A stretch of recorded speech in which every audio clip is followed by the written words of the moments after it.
So I'd like to welcome everybody to the webinar. It's been great to see so much interest in this event. I think it's just evidence of how much we're all looking to use our data to improve our students' experience and what a challenge this is proving to be for everybody. Just to give you a little bit of context on this event, so this event has been funded through DALTI project, which is funded by our National Forum for Teaching and Learning here in Ireland. So it's a collaborative project between TU Dublin and GMIT.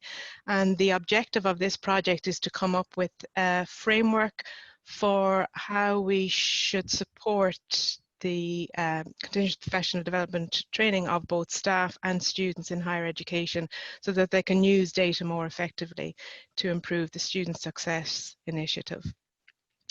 So it's running for a year and a half and it's due to complete next December. So at that point, through the DALTI website, we'll publish that framework and resources associated with training staff on the use of data. And we're looking to do that for faculty, for support staff, and also for students. So that will be available later this year. So that gives you some idea of who we all are. I'm going to hand over now to Lee, who's going to show us where you are from. Hey folks, how are you doing? You're all very welcome. Could I ask you to pop over to www.sli.do and if you enter the code 41502, you'll be able to show us where you're from. So I see we have people coming in already. So we've got Canada, Estonia, a few from Dublin, Boston.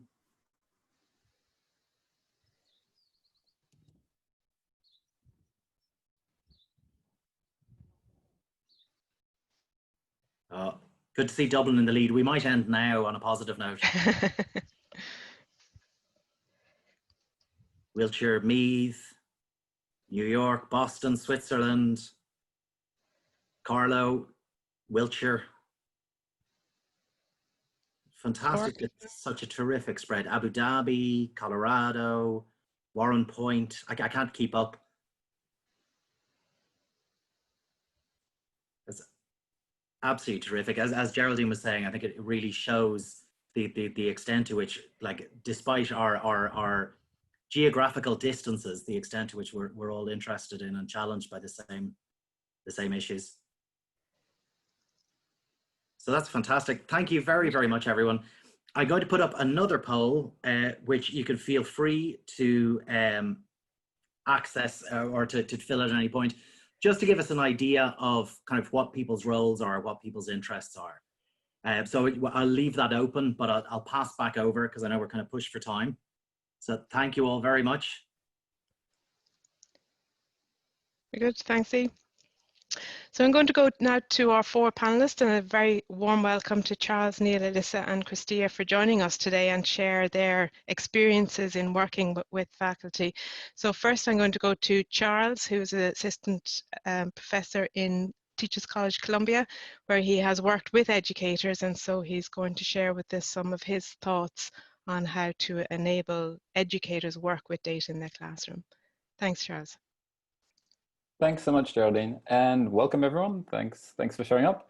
I'm going to talk a little bit about some work that we started out doing with K-12 teachers, but then we've repeated with people in higher education and with some ed tech companies. And it came out of really, I suppose, dissatisfaction with inquiry cycle type training in learning analytics. So for people unfamiliar, inquiry cycles are this idea that you can kind of march people around the scientific method.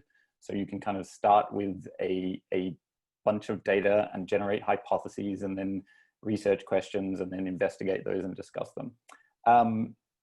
The research on that stuff, like, there's quite a bit, but it's kind of tinged with a lot of people with kind of commercial interests in promoting those types of programs.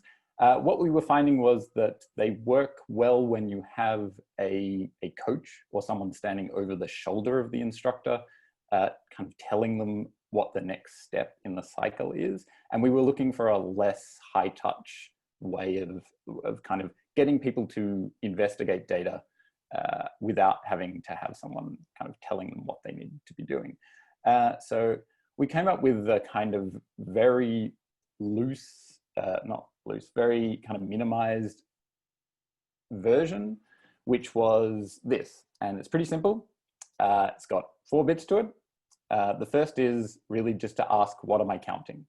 And that can be anything, right?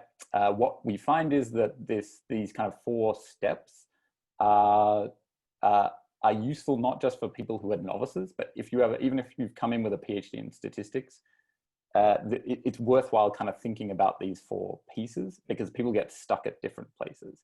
For our K-12 teachers, the kind of what am I counting piece was hard to get around, not just going for the things that they're used to counting, like test scores and attendance, and moving to something else. For the kind of people who spend a lot of time doing research, they would really get stuck at this next question around process, which you could also think about as methodology. It's how am I going to make meaning from the thing that I'm counting? We don't call it methodology because that tends to kind of make people run in a kind of direction that they need to make things really complicated. They go straight to the convolutional neural network when they don't need to. So we call it process, and it can be anything. Are you taking an average score? That is a kind of process. The next piece is what kind of information do you believe comes out of that process that you've done? So if it's an average, what kind of information is that giving you about what, and actually having to write that down. And the last one seems to be where everyone is not great at. And that is like, what action is going to stem from that information? And so this is super simple, but it seems to focus people quite well. And it seems to get them kind of out of getting stuck in certain ways that their professional life might lead them into. So often people are not necessarily used to the action piece, linking, like they might be used to asking interesting questions, but they're not necessarily used to turning that into some kind of actionable thing. The next thing that we've been pairing that with is really just to say, okay, you've counted a bunch of stuff, you've come up with some kind of method to analyze it, you have written down what knowledge you're getting out of that, and you understand the action. And what we find is that then just bucket those things into 4 places. Now, having done this with a bunch of different contexts, these seem to be the buckets that people gravitate towards. I'm not going to say that these are the buckets. They could be very different for your context or where you're working, but these seem to kind of cross different contexts in terms of schools and universities and ed tech companies. So the first bucket is that engagement one. Are people turning up? At the moment, lots of Zoom classes. People are interested in whether people are turning their camera on and off. Or the presenters have just turned their camera off. What information is that giving me? So the next one is maybe to think about affect. There's a lot of concern around students' feelings and how they're approaching having to move online.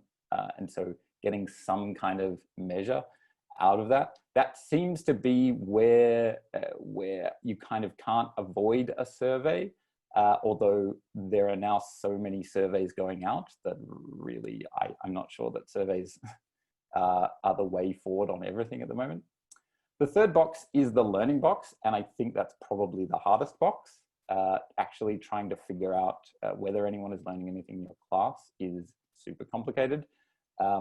But just getting something down at the moment is like getting something and getting some kind of idea of what is happening. Is just going to be a thing that you're going to chip away. And the last box is resources. So how much time are you spending on each of these pieces, and where could you kind of make changes to get around that? So those are the kind of 4 boxes, and the idea is that they're never set in stone, that you keep going backwards and forwards between that workflow process and these buckets, and keep refining them over time.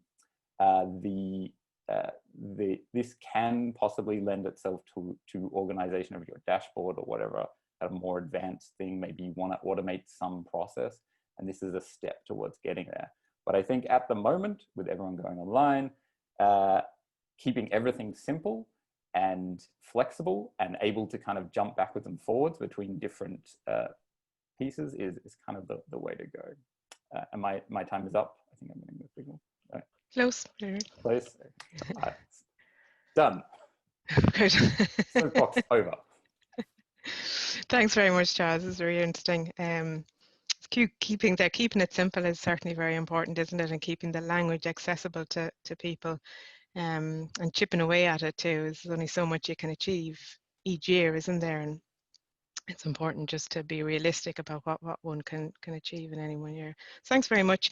Our next speaker is Alyssa.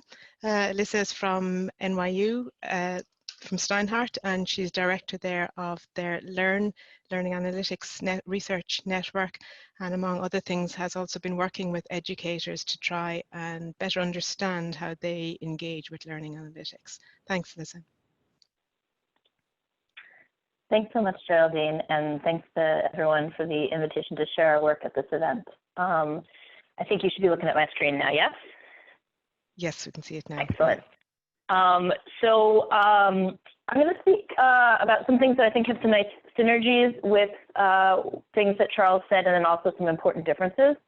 One important similarity is keeping it simple and really trying to understand how people work with the data. So like any good academic, I think the first thing I did with your invitation is I changed the titles. So while the title is of the session is evidence-based decision-making in the classroom, there was something about that gave me pause for thought. And the way we talk about it is data-informed decision-making. And I think that's actually an important distinction to make, because there's something about evidence-based that sounds sort of like the answer is in the data, we just have to find it.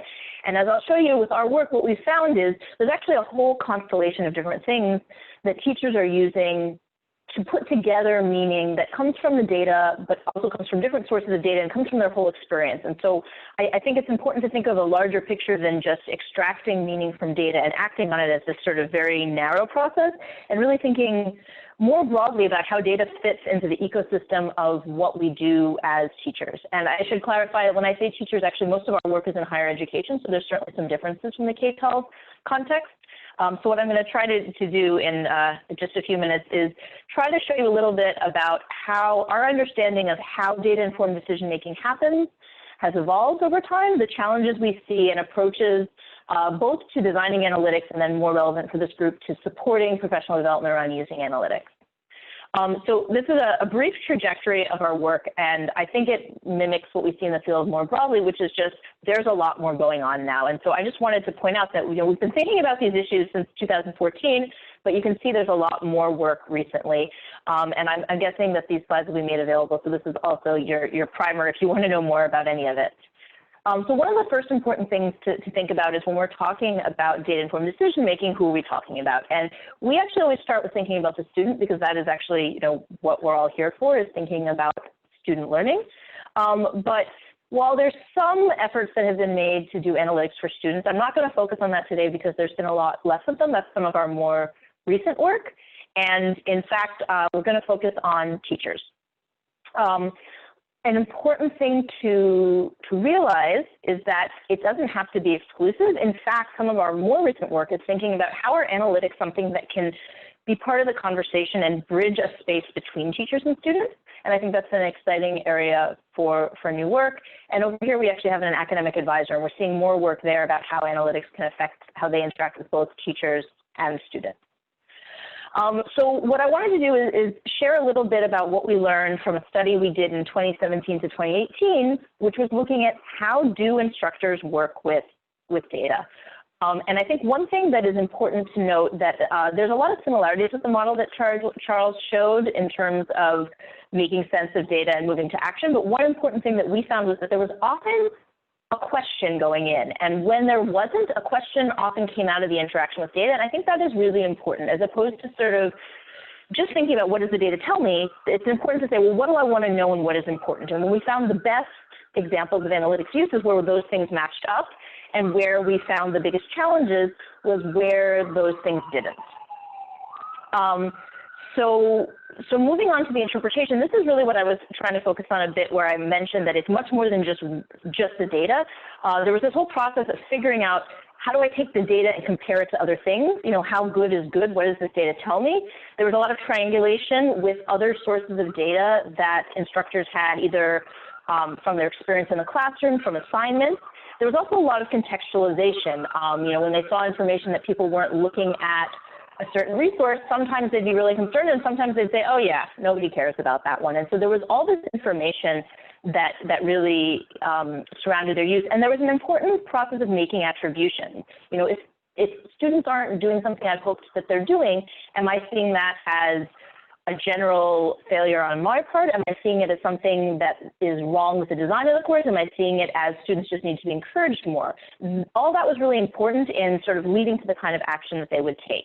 And then finally, surrounding all this was a lot of effective processes, right? This is not just a cognitive neutral thing. You put all this work into teaching and you find out it's not going the way you want, and it can be very disheartening. Or you see a student who's been struggling who suddenly starts to do well. So it's important to recognize that aspect of it.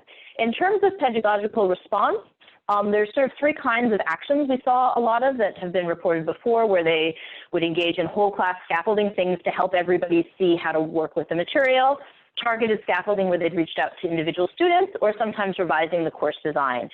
Much more frequently, and this was again sort of the first rollout of our instructional dashboard at NYU, we saw this wait and see pattern where they said, this is interesting, but I don't want to do anything just yet. And I'll come back to that.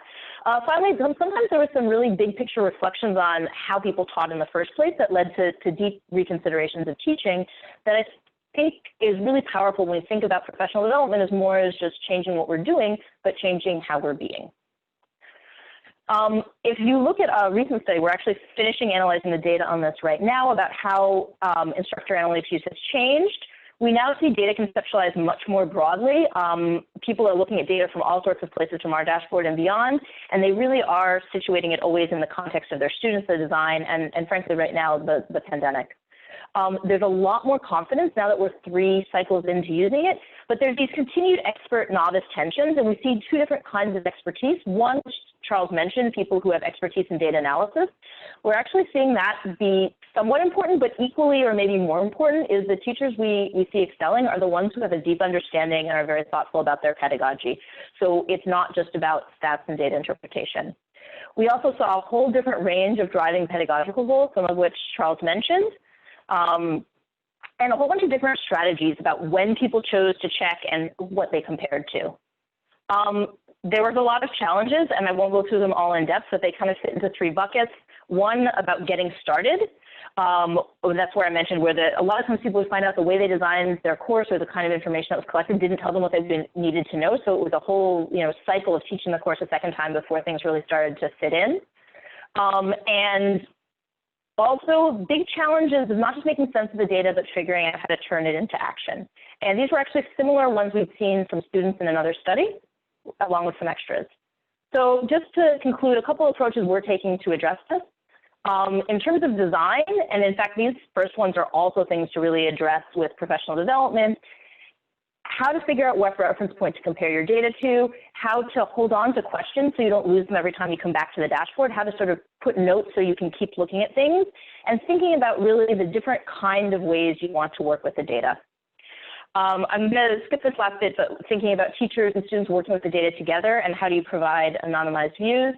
And then finally, the big things we found, for support is an iterative approach. It takes a lot of rounds to get this right, and people need a lot of time. Developing routines about when to access the data and how to do it so you're not spending a lot of time floundering around every time you go in, and building community has been really, really powerful. So there's a lot behind that, but I know I'm out of time, so I just wanted to say thank you to the team that made this work possible.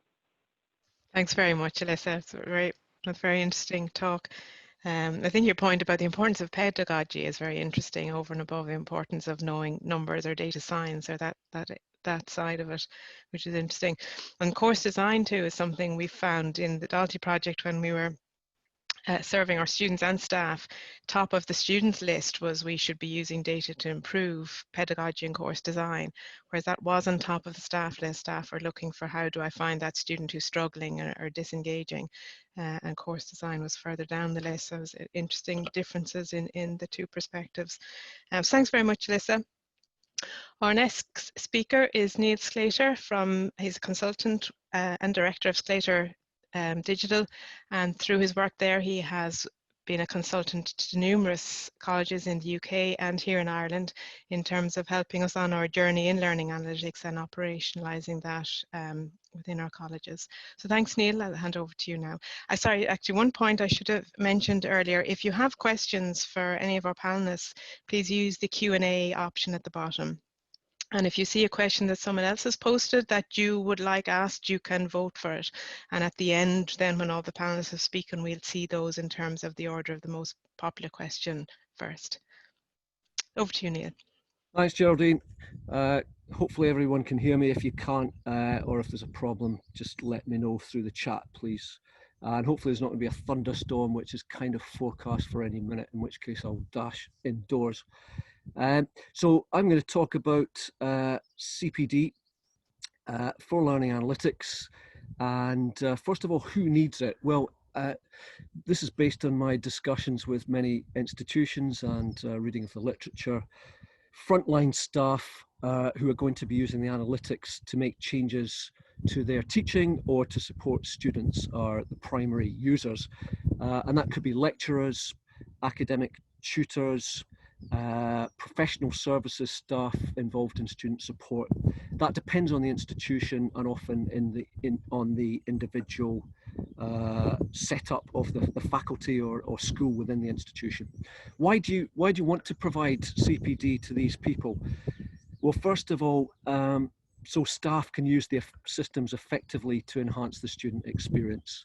And we want them to do so ethically and legally with the approval of the students and avoiding, of course, the institution getting sued for the misuse of data. So it's pretty important to make staff aware of the potential dangers of misusing data. We also want to ensure that there's a consistent experience for students. So if they're getting widely different support experiences from different tutors, different lecturers, different departments that they're in, that's potentially a confusing and unsatisfactory thing for the students. And another reason for providing CPD is to convince staff of the benefits of learning analytics. So in order to have effective use of the tools, you're going to have genuine and ongoing changes to their working practices. It may require more time or certainly changing what they're doing. And they're going to have to be convinced that that's going to be beneficial for their students and for them. So there's a kind of evangelistic need for CPD as well. What should that CPD consist of? There's an element of data literacy to be got across. Leah McFadgen in University of British Columbia, for example, found that many of the staff that she was working with have just very poor understanding of data literacy. They don't know what standard deviation is, for example. On the other hand, if you build the systems well, and it's very much dependent on the nature of the systems that the staff are being subjected to or having to deploy, those systems may simply do something as basic as highlighting which students appear to be at risk. And then that enables the staff to contact the students and find out what the issues are. And you may not have to have very sophisticated data analysis skills to use those tools. So it really is dependent on what you're providing to staff and faculty as to what CPD you need to provide, whether you need data literacy skills to be helped. CPD for ethics is also essential. Many institutions have produced codes of practice for learning analytics, which you can find on the internet. And these form the basis for what can be made clear to colleagues around how to handle the data ethically and the support of students ethically. And forming those policies themselves with students and relevant staff can help to make people feel involved and overcome some of the objections that people have. Data protection and privacy legal issues are also important, again, to make sure things are done properly and to avoid the institution getting sued. Technical training. Ideally, systems these days are so easy to use that you shouldn't need manuals or training. But again, that's very dependent on the systems that are in place. And some of them, the more sophisticated tools, which allow you to do interesting analyses with the data, may need training. And finally, the final area that I think CPD needs to consist of is policy issues. So in order to carry out consistent learning analytics, you really need an effective learning analytics. You need an intervention strategy for the institution and associated policies. For example, who's required to look at the analytics and take action? What are they supposed to do and when? What triggers an intervention, for example, and what kind of interventions are possible? What happens if the student doesn't respond to the interventions that you're making? And all of those policies need to be worked out and communicated effectively to those across the institution responsible for carrying them out. Drop my computer there. Finally, some issues that may crop up and need to be thought about when developing the CPD as well. First of all, mental health. As everyone presumably who's watching this is aware, there's an increase in students reporting mental health and welfare issues, and no doubt this is exacerbated and will be by the current virus situation across the world. Most academic staff are not professionally qualified to deal with those issues. However, they're often the first point of contact with the student, and they need to know what to do when a student presents with some mental health issue and who to refer it to in the institution. Second issue is that getting academic staff to attend CPD sessions may be very difficult, as these kinds of things are rarely compulsory. My experience in talking to staff at many universities is that they believe it's potentially worth attending sessions, but they need to be convinced. And there's a trade-off and a contrast between forcing people to go to things and then them potentially resenting it, and on the other hand, making it so attractive that they want to come anyway, but then you're still going to miss quite a lot of staff if you don't make it compulsory. And finally, I've been talking primarily about early warning systems and learning analytics that support students directly or enable you to support students directly. Alyssa referred to all sorts of different analytics that are now being developed. Curriculum analytics, for example, assessing how effective your curriculum is. These systems are at a much earlier stage of development and are mainly in-house systems, and they're likely to be less standardizable and require much higher levels of data literacy, both to develop them and to use them. So yeah, there's going to be a need as these systems are developed and rolled out to look at new forms of CPD to maximize their use. So that's enough from me. Thank you. Thanks very much, Niall. There's certainly an awful lot of food for thought there, and I guess hitting on all of those things like misuse of data and data literacy and clear process and policies, I guess it puts into perspective just how big a task this could be to get all academic stuff up on board, and then getting them attending, as you say, once all of that is done. We polled staff here, the thing they were least interested in learning about was policies and processes, which I guess is human nature to some extent. Thanks very much, Niall.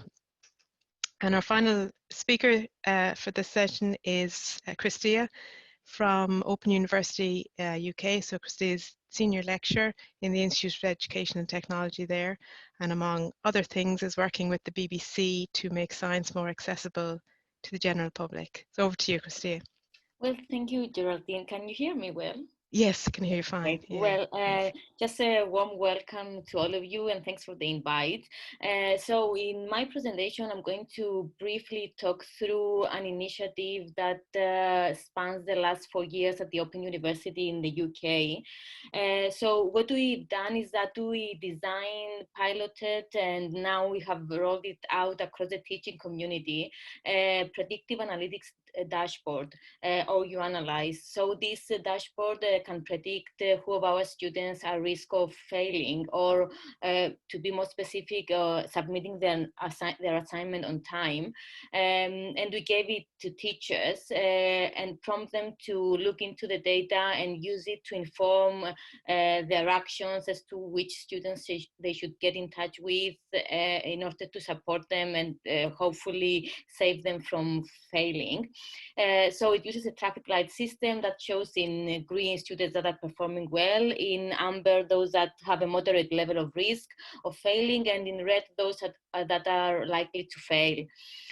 So just a bit of a background, the system generates predictions considering for students' demographics, pre-course results, performance in assignments, and also VLE data, what students are doing in the VLE. So this is more or less a picture of how teachers adopted the system over the last 4 years. We started in 2015 with the piloting and 52 teachers actually being engaged with the system. And we reached 2018 with more than 1,000 teachers using the system. But as you can see from the bar, the blue bar, there is a lot of more work to be done to engage more teachers with the system. And we are working on it at the moment. So one of the major questions we had from teachers and faculty representatives were whether the system works for students. So if our teachers use the system, will their students have better performance outcomes?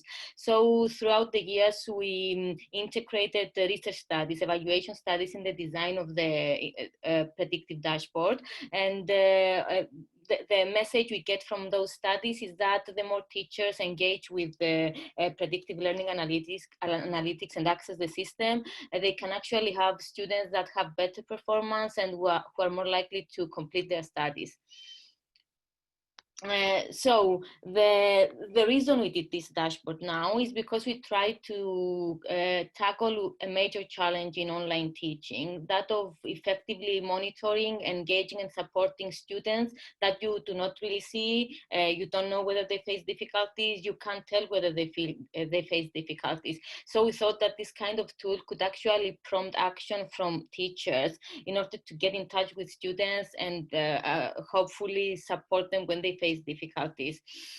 So what was happening before we designed the system is that it was up to the teachers to get in touch with students or devise a strategy to monitor what the students are doing. So there was nothing systematic that could support this aspect of teaching, monitoring and supporting students. So when we interview teachers who took part in the studies using or you analyze the predictive dashboard I showed, there was an agreement that the system was particularly useful before students submit their assignment. For some teachers, just reaffirmed the suspicions they had as to who might be at risk. But most importantly, I would say for others, it gave them additional insights they were not aware of as to who may need help.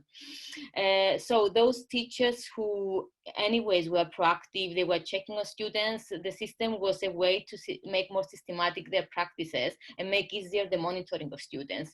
While for others who didn't have a mechanism or approach in place, it influenced positively their practices. It made them more proactive and more often checking on their students and what they are doing. So overall, there was an agreement from the teachers who took part that the system complements existing teaching practices and can empower teachers to become more proactive and more engaging with students. Of course, there was a need for intervention, a need about which intervention strategies work for students. So if a student is at risk, what is the best thing the teacher can do to help those students? And it's something we are developing at the moment and sharing with teachers and sharing with the teaching community at the university. So is my final slide, and I would say it summarizes how we overcome some of the challenges we face. And perhaps the major challenge we have is whether teachers are willing to start using and adopt predictive analytics in their practice. So we had issues of technology resistance, and things that facilitated and helped us overcome to a degree those problems was the fact that we had some teachers, early adopters I would say, that acted as champions. So they were the teachers that took were most informed about the system. They were willing to share outcomes from the system. They're willing to provide training to other teachers about the system and show the value of that. And we think that this actually had a positive impact in influencing teachers' perceptions about the use of analytics in teaching. Of course, we had hands-on interactive workshops that gave them an opportunity to work with the system, understand the system, and also share expertise with colleagues, with other teachers as to how they could use it. And right from the start, we had the buy-in from faculty. So we worked alongside teachers and faculty representatives to make sure that everyone is aware of what we are doing, informed about the progress, and willing to, share insights and negotiate whatever we were doing as a research team. So the other thing I think is something that Niall also mentioned is about the design of the dashboard, that it has to be easy and has simple and useful information and visualizations. And if possible, it should be designed alongside teachers and considering their needs and their understanding and what they know or they do not know. And in relation to that, we put together some training resources. For example, you have a dedicated email that gives support 24/7. You have a website with all relevant information about the system, and we provide appropriate training, particularly trying to tackle two issues: digital literacy. And here I just want to say that what teachers think they know about the system and what they actually know, it may be different. So it's good if you make sure that teachers understand what is shown on such a dashboard. And the other thing is the perceptions about teaching. We noticed that those teachers who believe that is the responsibility of the student to come and find a teacher and ask for help if they need to, were less likely to say that the tool was useful, and less likely, of course, to actually use it. While those other teachers that had a more proactive style of teaching, and they were those keen to find out what their students were doing, they found it really useful. And the last element I would like to mention here is the generation of evidence of effectiveness. There was a need, I would say, across the university and at different levels to understand through studies whether what we have, the system we have, is actually working. It's just a final remark here that it can actually help students who may require special attention. Predictive analytics can enhance and complement the teaching practice, and can even make teachers more proactive and enable them to provide tailored support. Thank you. Thanks very much, Christothea. So your findings there at the end about the importance of pedagogy and having that knowledge of the proactive nature of how you teach is so important with this. And I thought the other thing that was very interesting was that I think a lot of times staff say, well, I know my students, so why do I need the data to tell me? But what you found is it confirmed what they knew, but it also gave them additional information that they hadn't known. And to me, that's also, maybe we should add here that when you are teaching online, you may have a lot of students, more than the ones you normally have, I don't know, in a secondary classroom, I mean, or even face-to-face, you have hundreds of students. So I think if you have a big number of students, you need this kind of tools to keep on top of things and make sure that you're aware of what is happening. Yeah. And the resistance technology, I wonder, will COVID-19 have solved that problem for you? Of course, it's all online. So thanks very much for very interesting talks. Before we go to Q&A, I'm going to give each four panelists an opportunity. If there's anything you want to say in response to the other panelists, let me know. If not, I'll hand over now to Kevin and Pauline, who will bring us through your comments in chat and questions that have come up. Thanks, everybody. Thanks to all the panelists. There's been a few questions in there, and some of them already answered, actually, within the Q&A section.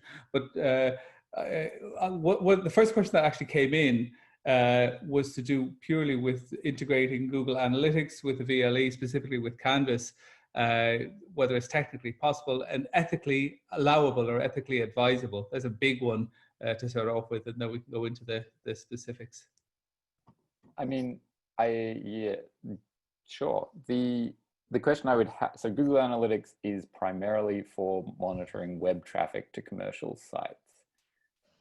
My understanding from Google is that the education analytic piece is being ramped up, but it is, you know, they're a little bit, they were caught a little bit flat-footed, and then, you know, they're trying to get better. So it kind of goes back to what I think most of the panelists have said here. Why do you want to use Google Analytics, and how would a commercial analytic program that is really geared towards click-through rates to get people to buy stuff be useful to you?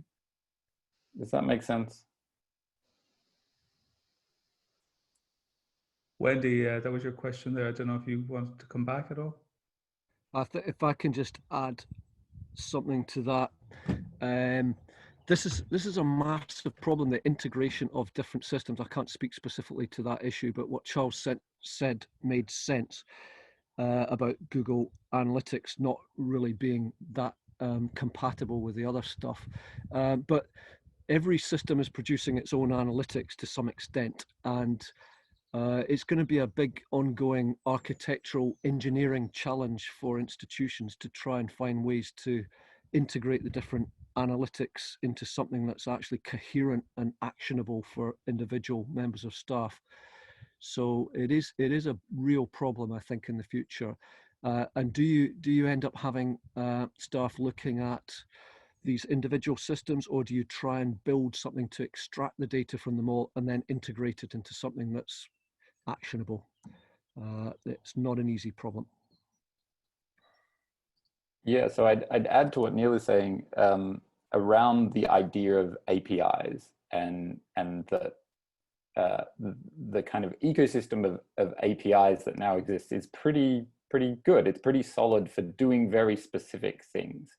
So when a product advertises that it has an API, it is often not really for data analysis. It's to allow developers to build more products on top of that product. And whether the information that you can extract through APIs of commercial products are kind of useful, one, to do data analysis, and then two, to do educational data analysis. Like that's a long bow. So we're kind of awash with APIs, but maybe they're not that useful. But the kind of everyone moving online, I think, has brought this issue to a head, like Neil was saying.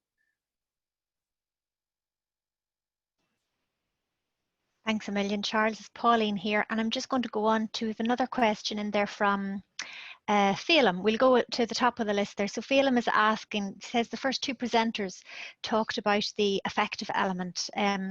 So that was Charles and Alyssa, and he was wondering, could you expand on that? Sure, I'll jump in. I'll let Alyssa go, because I feel like I'm not shutting up when it's time for me to be quiet. We never need you to be quiet, but I'll say things and then hopefully you can say things that counteract or disagree with whatever I've said. So with the affective elements, I guess I'll mention it first for students briefly and then for teachers, because I think it's important for both, and then certainly in the interaction. You know, I think there's a lot of sort of very hyper-logical thinking about learning analytics often, and sort of, oh, if students realize they're not doing well or not doing the right thing, once they know that, you know, that's the magic bullet and then things will change. And, you know, in our studies with students, we found students often found it enlightening and surprising to see what other students were doing, but they could also feel disheartened. So finding out that you're not doing as well as everybody else, even if it's because you're not doing as much work as everybody else, isn't always motivating. And it connects into lots of issues of students' sort of self-concepts and self-efficacy and what they think they can change about their situation. And we didn't study this, but in light of at least the conversations that are happening around the country and the US right now, I think it's certainly possible to believe that this is going to feed into sort of lots of societal messages of what is expected of students, what they're capable of. So, you know, a certain student who's achieved all their life showing them they're not doing well, they maybe say, oh, I can fix that. Whereas students who've had a tougher time, it may lead them to sort of give up.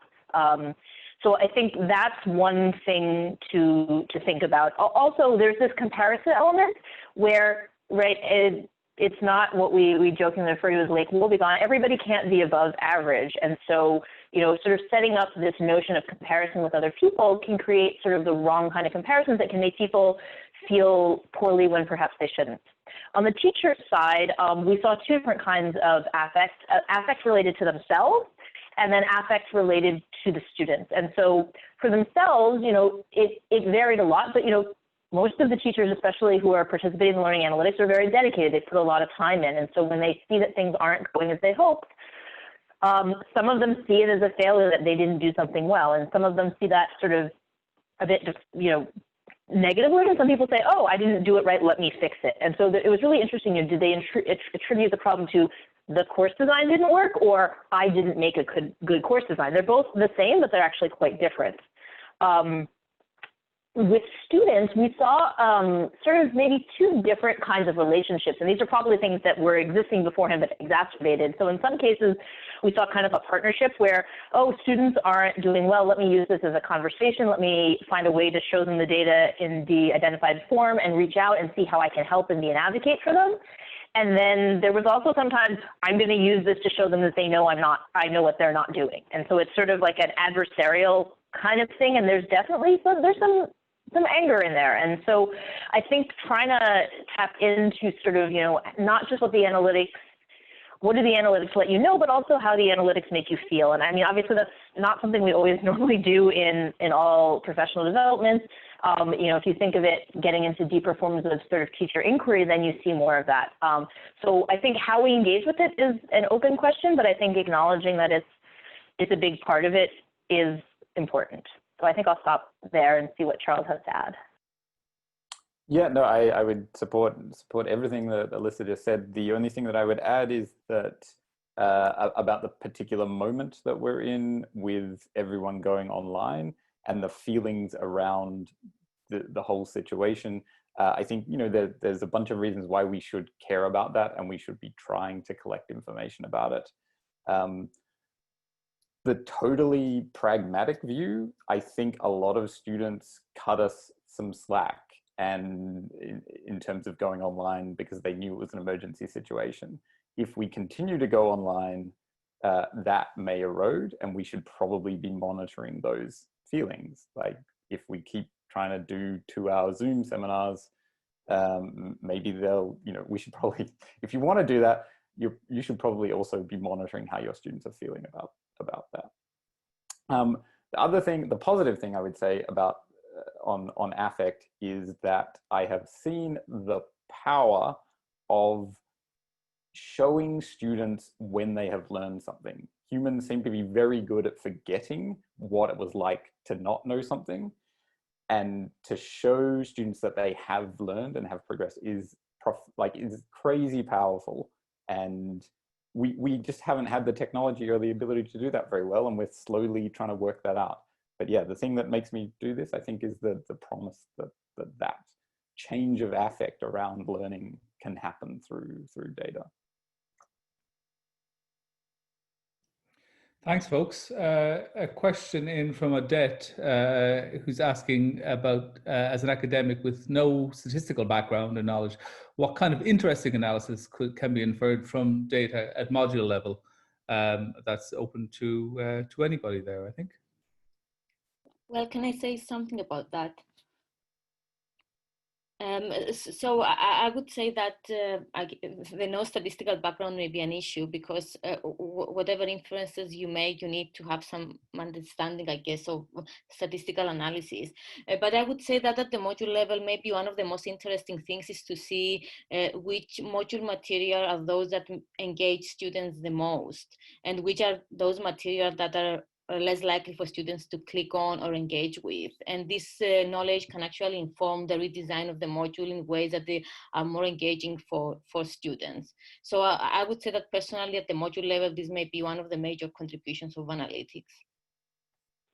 I'll say a little something on that question too, just that we found there was a real challenge in how do you design analytics to support people? And I feel like analytics were supposed to be designed to support people who didn't have background in complicated statistics, otherwise you just build your own thing. But what we found is that many of the existing tools are really complicated for the average user, and yet they don't give the expert users the freedom they want. So I sort of feel frustration from both sides often, where the expert people who know how to do their own analyses aren't getting the data in the form where they can really manipulate it the way they want.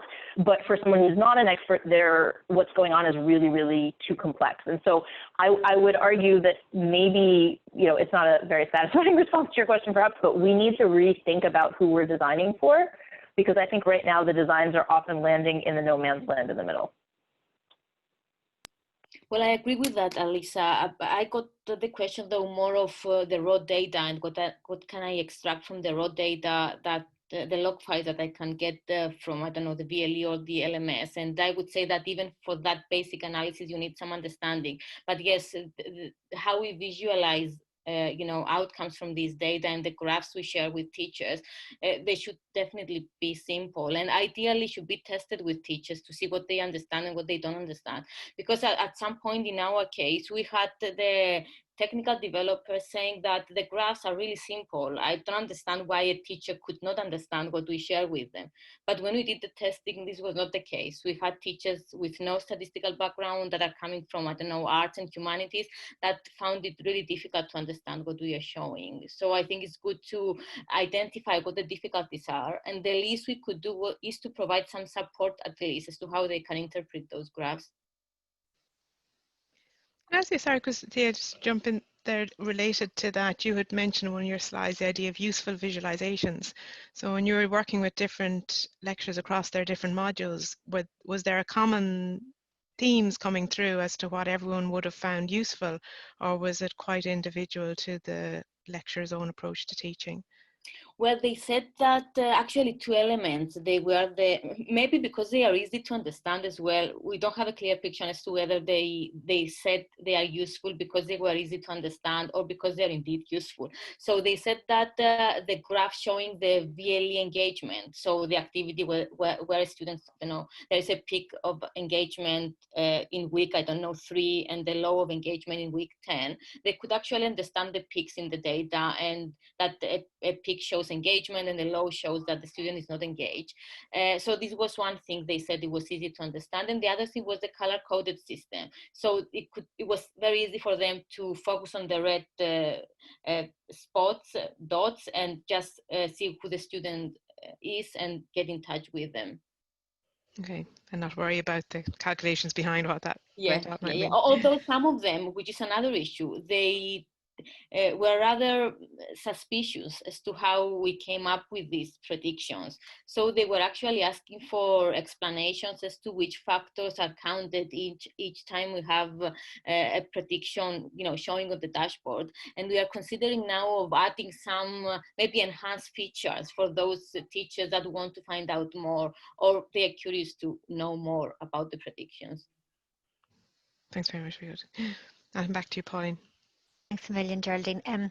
Conscious that we've just got about 4 minutes left, so if there are some questions that have been answered in if you click into the answers tab in the Q&A facility there, we're going to try and spend the last just couple of minutes addressing some of the unanswered questions. So I'm going to take Mina's question there and put it to the panel. And Mina asks, is it possible to measure student learning and outcomes, their mistakes, errors, etc.? That's such a dynamic thing, or is it that it's used for just student retention and course completion? And also, how can it take care of peer interaction, given that if it's on an individual basis? Well, that's a big question. I will take a stab at least the latter part and maybe a little bit of the former part, which is How can it take care of peer interaction given that it's an individual basis? Well, the answer is it doesn't have to be on an individual basis. We did a project recently on discussion forum analytics, and we had sort of two complementary perspectives. One, which was answering the questions, how am I participating in this group discussion?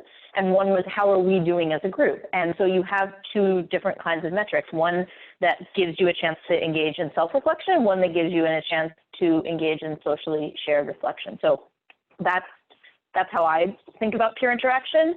And, you know, when you ask the first question, is it a dynamic thing or just used for student retention and course completion? I mean, I think it depends on the system and your goals, but one would argue that the goal is to help learning and that learning leads to retention and course completion, not just trying to hit completion and retention as sort of goals detached from everything else.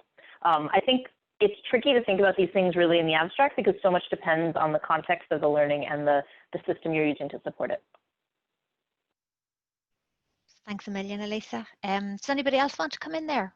I'm just going to look through some of the remaining questions here. We had a question, and I know Christothea, I think, has responded, but we have, where was it? Yes, Adam Bryan. So what's the best way to promote interdisciplinary collaborations between faculty that bring together research, quantitative skills, and reflective pedagogy? Well, actually, I put in the question and answers section a paper we published where we talk about the importance of having an interdisciplinary team working for a common goal. And I mean, interdisciplinary work in general is very challenging and is not easy to achieve, but I mean, there are guidelines and things that you can look for when you are putting people together to work together around the learning analytics initiative. And I would say that in our case, one of the things that worked really well is that we set up the team right from the beginning, and we thought of who should be informed about what we are doing, and have a representative from this level as part of the team. So in a way, we had teacher representatives, then the researchers that were involved with the study, then the technical guys developing the system, then the educational managers involved in mediating the interactions in the faculties, and then university approval. So in a way, we had all different levels of representation from all different levels across the university in the team, or if they were not attending, I don't know, maybe weekly meetings or monthly meetings, we had a steering group where they had to attend it to see the project progress. So we considered for these touch points as a way to receive feedback and modify project goals or progress accordingly, just to make sure we consider for all the different voices and any objections or different opinions they may have about what we were planning. Geraldine, I think it's back to you just for the, we're now at 3:30. Very good, thanks all. So thank you very much for our four panel members for a very interesting discussion. It's been a huge amount of food for thought in there, so thank you so much for your sharing your ideas with us. As you know, the session was recorded, so we will be making that link available to everyone who attended. And if there's anything in chat and Q&A that we haven't got to today, we can follow that up afterwards with our panelists and get back to you. So thank you so much for a very, very engaging session, and leave it at that. Thank you. Thank you for hosting us. Thanks so much, everyone. Very interesting.